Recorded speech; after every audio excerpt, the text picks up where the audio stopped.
good morning to my guest. He's the CEO and chairman of JPMorgan, Dimon. Great to be with you, Jamie. Well, pleasure to be here. Thank you. Now, of course, you're on your bus tour, your annual bus tour. This year, it's in California, and you get to go and see employees visit branches at source. Yeah. What's that for? Is it a bit of a morale booster, or do you learn more than that? We've been doing road trips like this forever. The bus was a new idea. Kind of go off the beaten path a little bit, visit operating centers, and see different types of customers. We've done it in the Midwest, we've done it in Detroit, we've done it in Florida, we've done it in Texas. Where they always say Texas what America used to be, and this is the second one in California. And it's exactly as you said, see customers, employees, all types of customers. You were at an event last night. They're entrepreneurs, high tech, small tech, big companies, and you also invite your employees onto the bus with you. Yeah. You give them immunity, and they can tell you anything that they want. I'm interested to see how that goes, because I'd be terrified doing the same thing with my own CEO. Are they scared a little bit of you, or do they open up? Management, they totally open up. We say we give them a beer and immunity, and we ask them, what can we do better? And so, it's an amazing thing, because if you ask your employees, it's true for any business out there, what can you do better? They'll give you a whole long list. On the first bus trip, we did 1,000 things, and we make it fun for them. We're just trying to do a better job for our customers, our employees. So, and just now, I just got a couple ideas, like we don't have Mandarin websites yet. And it's a little thing, but it's a big thing for people who speak Mandarin. A little thing, but a complicated thing to translate. But we're here in California as well. You're growing fast in California, or Chase is growing fast in California, albeit from a small base. Does it annoy you that you're not number one here? And can you catch Wells Fargo? They're a long way ahead. Yeah. So the important thing is we bought WAMU. I think when we bought WAMU, we had 600 branches, virtually no small business and no middle market. And now we have 7 million consumer customers in California, 700,000 businesses, of which like 400,000 are small businesses, a huge private bank, a very good investment bank. And so we're doing great in California. We love the state. The state's been very, very good to us. And so we're going to grow and expand. And you saw the enthusiasm last night for JPMorgan, Chase, all the things we can do. On the bus, I was just with one of the ladies who's been here for 2 years. She's an immigrant from China. She brought her parents here. She's among our top personal bankers, like in a retail branch. And if you saw her, you'd be amazed at what this country still offers to people in terms of opportunity. And that all three of them pretty much started as a teller. Yeah. And there was a middle market manager, one of our best branch managers in the country. It's unbelievable stuff. And so the consumer part of the business growing fast in California is growing very fast across the board. We saw that in the recent Q2 earnings for JPMorgan. And it's highlighted as well from some of the other banks. However, if we look at the GDP number last week, there was a clear lack of investment from businesses. Yeah. What does that tell you about the fundamental strength of the U.S. economy right now? Is it late cycle? I don't believe that. What we see is a strong consumer, asset prices are up, 13 million more people working, wages are going up, household spend is up. A lot of business capital expenditures is when they see their order books grow and they need to build a new plan. So it is a little disappointing, but they have the money, they have the wherewithal, while profits are down, there's huge capability, markets are wide open. I wouldn't overreact to short-term data. And I'm not even sure the GDP data is actually that accurate anymore. So what we see is more household formation, more people buying homes, more people jobs. Those are all good things, and hopefully it'll keep the economy growing. I wish it was going faster, but growing around 2%. Oil prices falling below 40. Is that a short-term data point you're not bothered about, or is it worrying? It makes no difference to me. We build for the long run. We're in California forever. We're in 100 countries. We're going to be there forever. The wobbles in prices to me are not a reason that we would do something different. Obviously, we have customers in the oil business. It affects them, and they probably like to see a more stable oil price. But I wouldn't overreact to short-term pricing. What about the yield curve? Because, as you know all too well, it's very low, it's very flat. Does that suggest that there are concerns ahead for the U.S. economy? And if people's expectations suddenly shift to being inflationary, could it move very quickly? I mean, is the bond market somewhat of a bubble at the moment? I'm not a buyer of 10-year bonds. Okay? I would be a little worried about drastic actions in the 10-year bond. The more important thing, and the Fed talks about it, is if we have proper growth in the United States, that will start to normalize interest rates. So think of the short end. 25 basis points doesn't matter that much, but the fact is, if we start to normalize, I personally think it's a good thing. And if that happens, in my view, you start to see the 10-year go up to a more normal price. We don't look at today's price as a normal price. It's a very low price for a whole bunch of different reasons that we won't get into right now. And if we think more broadly about the stock market itself, we've hit record all-time highs. But if you look on almost any time frame since the financial crisis, 10 years, 5 years, this year, banks have been left behind. Yet loan growth is good, you're positive on the economy. Is this a once-in-a-lifetime buying opportunity for bank stocks in the United States? The American banking system is in great shape. Tons of capital, tons of liquidity. They're starting to expand again, and a healthy financial market is kind of part of the spin wheel that makes the country grow. There's still legal and regulatory pressure on banks, and bank stocks may not do great until that lifts over time. I think that'll be good for everyone that happens, but I don't count on that, right? What we try to do is just build a company, serve the clients. You can see behind me, right now, you may not know this, we have 100,000 people at screens around the world, Philippines, Hong Kong, London, China, all around the United States who are watching this, and I want them to know how damn proud I am of them, because they do a great job serving their clients every single day, and our clients are happy. So that's what I worry about. Build the company today, and the stock price will take care of itself tomorrow. Now, if we think about one of the big themes in Q1 and Q2 for banks this year, it's been cost cutting, and you've done very well on that and did it well in the last set of earnings again. I'm not so interested to hear about cost cutting plans if you can save an extra billion here or there over the next year or two. What about in 5 years' time? Could JPMorgan be operating on 30% less cost? No. So I've always separated waste cutting, getting rid of bad stuff, from goods expenses like building systems, technology, mobile applications. We don't cost cut just to cost cut. If we can find a good place to open a branch, we'll open a branch. If we can find a new good application to serve you, a trader, someone around the world, we build it. I'm not interested in saying, the cost number's got to be 56 billion down to 55. Yeah. So, we find good market opportunities, we're going to spend the money. And so we look at it as a full business. We've always been finding ways, usually technology and automation, to reduce costs. But meanwhile, you always find ways to invest it too. So to me, it's an ongoing, it'll never stop. I call that capitalism. That is the way of business. Let's talk a little bit about the political situation. We're coming to the end of the Obama administration. On economics itself alone, rate his performance out of 10 for us. Look, he had inherited a terrible thing.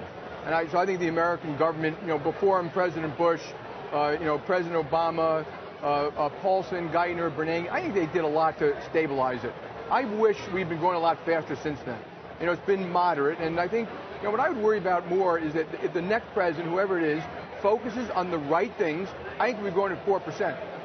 Okay, and those right things are proper immigration reform, proper infrastructure spending. The Democrats say spend a lot of money.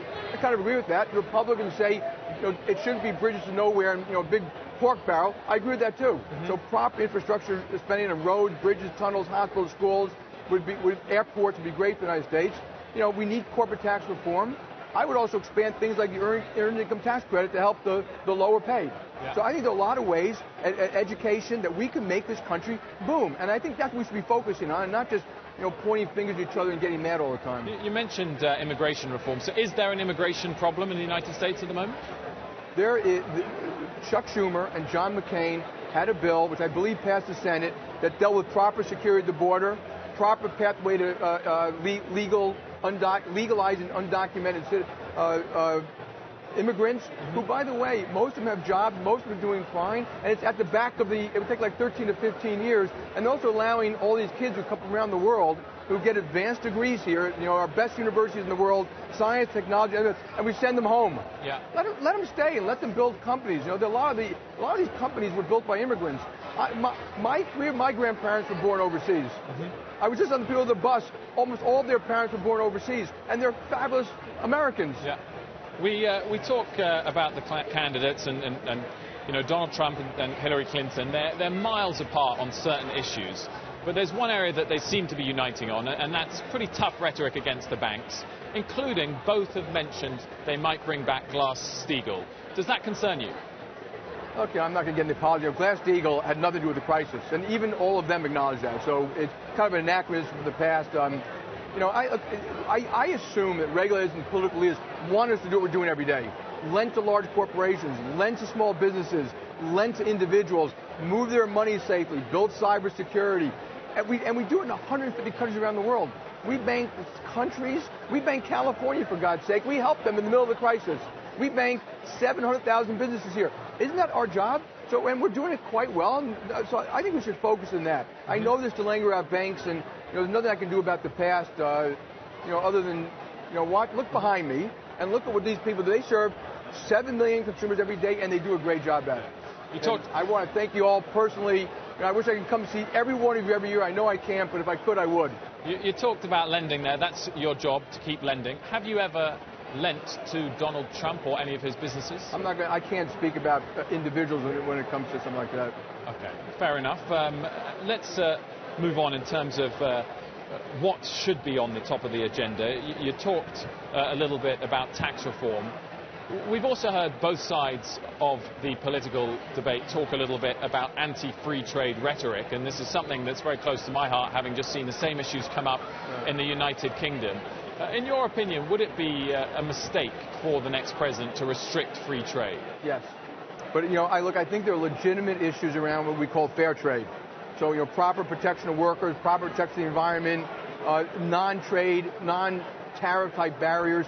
So when I listen to a lot of political leaders speak, they talk about making fairer. I understand that. But, China is going to trade with the world whether we like it or not. Either we're going to set the terms of that trade or they're going to set it. So trade and technology have been generally wonderful things for the world. I do understand that every now and then they cause pain and suffering in a very specific place. What we need, and I think it's in the bill, by the way, is better trade assistance. So if people are hurt by something like trade, we should have relocation, re-education, income assistance, all those things which, help the people who got hurt by it, but still get the huge, broad benefit.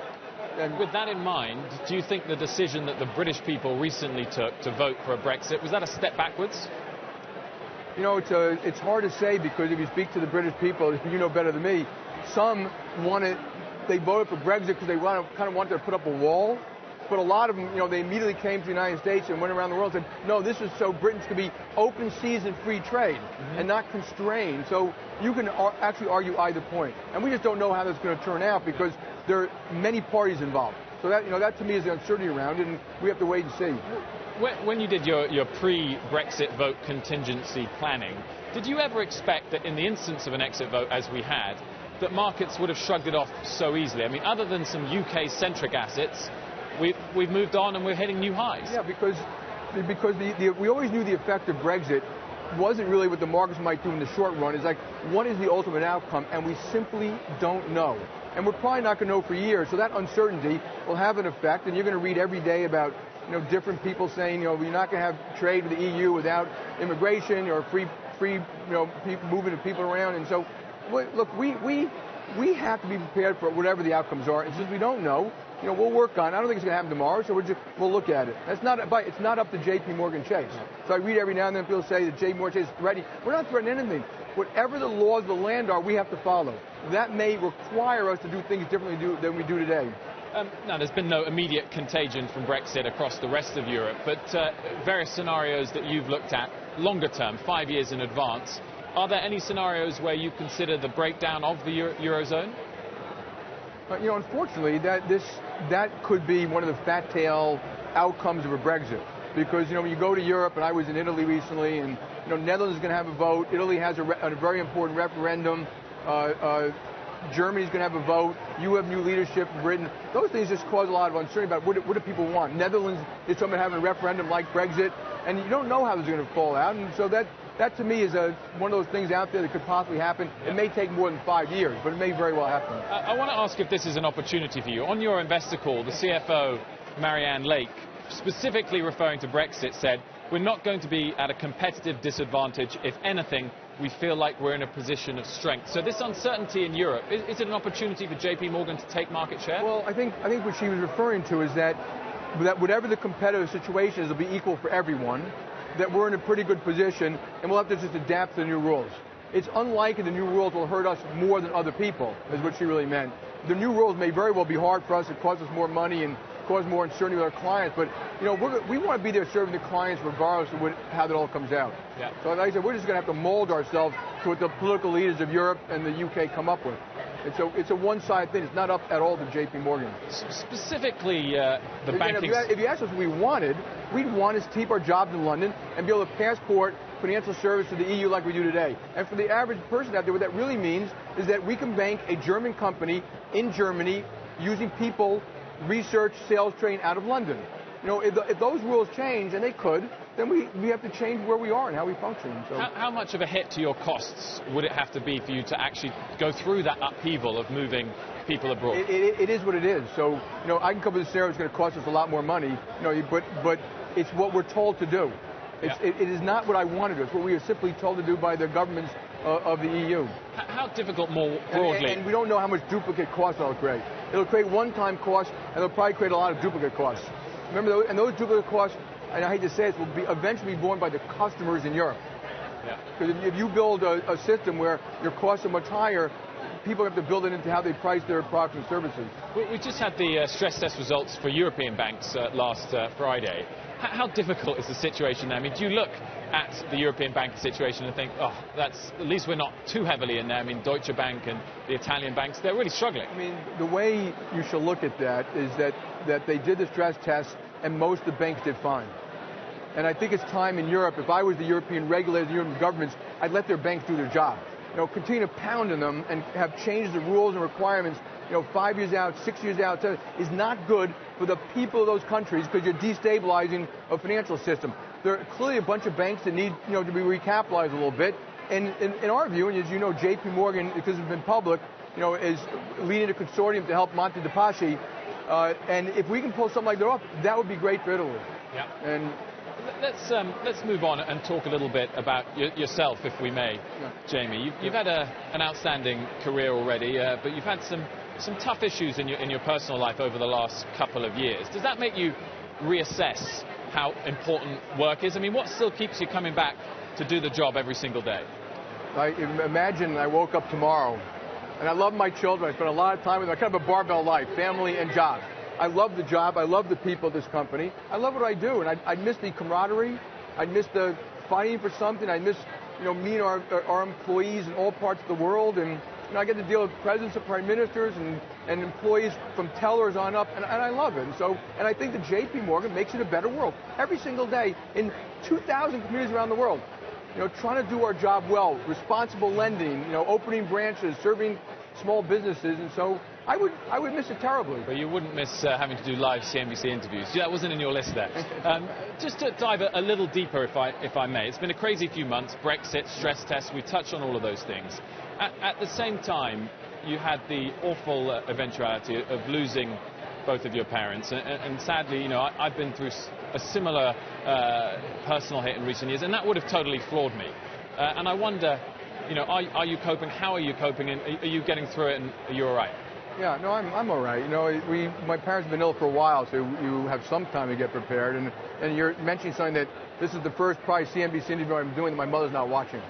And she would always call me or send me a note afterwards, and she was proud of me and what we did and stuff like that. So you miss your parents, and your life has changed. And every event, as you know better than me, every event that comes up is kind of a new feeling that someone's not there, used to be there. So, but my family is very tight, and we were all there right to the end, and so it was as nice as it could possibly have been.